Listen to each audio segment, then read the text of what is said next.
Something that I think that is incredibly important for teams to practice is play. Now, I understand that not every dog is toy or food motivated, but there are dogs out there who really love praise, who really love cuddles, who really love the pets. You could use that to work not just on impulse control, but also on getting goofy and playing with your dog at the same time that you are working on associating different kinds of touch to either get your dog riled up or get your dog to calm down. This is Truffle. He's kind of an anxious dude, so he can have a low toy and food drive, but he loves interacting with humans. And so I am using, kind of like a funny voice and me moving back and forth with my hands, getting really silly, putting a little bit of pressure with my hands on his body, and then kind of pulling back to show him that like this is a nice, controlled, easy, fun game. And then after a while of playing, I just ask him to sit and chill for a minute. We are associating two different types of engagement. Physical engagement.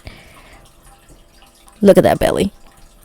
I need him to understand that if he sits and he holds it, I give him nice, soothing pets.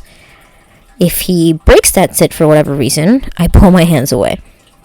This is a good way to associate your touch with a nice, calming thing and something that can be quite comforting, versus then getting him nice and riled up. I just ask him to hold this for a little bit, and then I'm immediately like, all right, cool, dude, let's play again.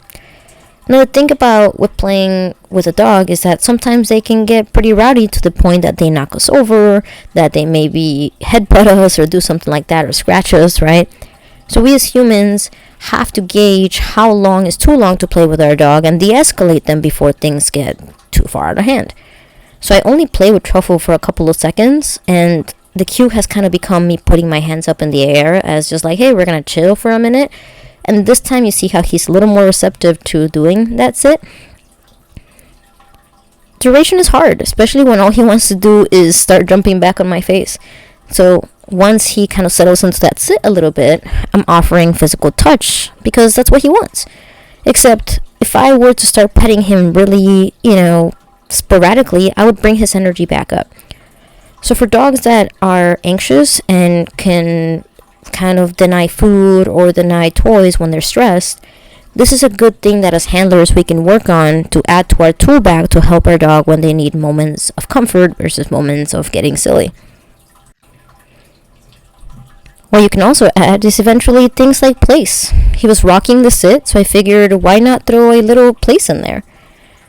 This is another good way to kind of bring another item into your training and show your dog that when I send you to this position, it means that we're going to work on decompression. Our dogs learn by context. Our dogs learn by repetition. And it's very rare that I see people actively working on getting their dog to get very, very excited and then showing them how to turn that off in an appropriate way. Either people are too busy keeping their dog on their threshold the whole time, which I respect. But then when your dog goes over threshold, you don't know how to de-escalate.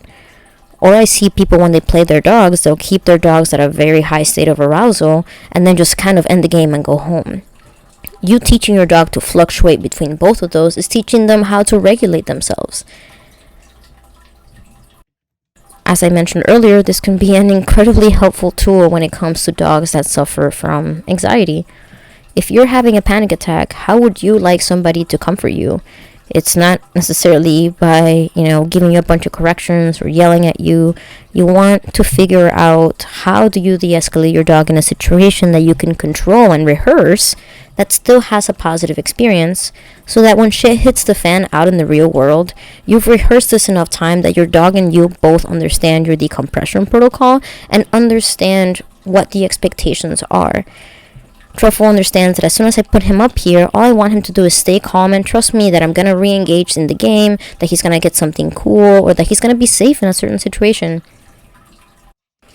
As the game progresses, I ask him to hold that sit for just a little bit longer each time, paying attention to his body language so that I know that I'm not pushing him too far too fast. Make your play sessions engaging. I promise you they will be a lot more fun and a lot more productive. Happy training.